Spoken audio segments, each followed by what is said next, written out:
అంటే మోస్ట్లీ 800 ఉంటాయి. 800 నుంచి 1000 వరకు ఉంటాయి. సో మిగతా ఇప్పుడు ఇంటర్వ్యూ ప్రిపేర్ అయిన వాళ్ళని తీసుకుందాం, ఒక 2-3,000 మెంబర్స్ అనుకున్నాం.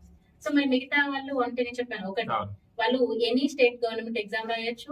అంటే మన ఎక్సెప్ట్ అంటే స్టేట్ గవర్నమెంట్ ఎగ్జామ్ లో మన కొన్ని స్టేట్స్ వాళ్ళు ఏంటంటే తక్కువ పర్సెంటేజ్ ఉంటుంది, వాళ్ళు ఏ ఎగ్జామ్ అయినా రాయొచ్చు. లైక్ ఇంకా ఇప్పుడు చెప్పుకున్నాగా సెంట్రల్ గవర్నమెంట్ లెవెల్ ఎగ్జామ్స్ కానీ మన ఈపీఎఫ్ ఇట్లాంటివి కూడా రాసుకోవచ్చు.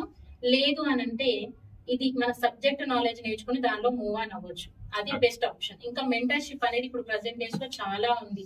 ఇప్పుడు ఒక ఫెయిల్ అయిన పర్సన్ నుంచి ఎక్కువ నాలెడ్జ్ వస్తుంది.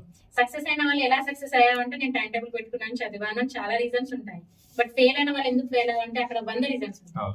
ఆ 100 రీజన్స్ మనకు అవసరం లేదు, కానీ అందులో కొన్ని రీజన్స్ మనకు తగ్గుతాయి. అలా కొంచెం మెంటర్షిప్ పాయింట్ ఆఫ్ వ్యూలో కూడా వెళ్ళొచ్చు, వాళ్ళు గైడ్ చేయొచ్చు. నేను ఎందుకు ఫెయిల్ అయినా గైడ్ చేయొచ్చు, ఎందుకంటే ఇంకొక పర్సన్ ఆ మిస్టేక్ చేయకుండా ఉంటారు. సో చాలా ఆల్టర్నేటివ్స్ ఉంటాయండి. యూపీఎస్సీ చెప్తున్నా, యూపీఎస్సీ ప్రిపేర్ అయితే ఆల్టర్నేటివ్స్ చాలా ఉంటాయి, కానీ అసలు ఏమున్నాయని ఆలోచించే మైండ్ దగ్గర ఉండాలి. అంటే చాలా మంది ఇది అయిపోగానే కొంచెం వెళ్ళిపోయి మళ్ళీ ఊర్లో పని చేసుకోవడం, లేకపోతే సాఫ్ట్వేర్ కి వెళ్ళిపోవడం. ఇప్పుడు బీటెక్ చదివారనుకోండి, ఇది కాకపోతే సాఫ్ట్వేర్ కి వెళ్తాలే అనుకుంటారు. అదే డిగ్రీ చేసిన వాళ్ళు లేకపోతే కొంచెం నాలెడ్జ్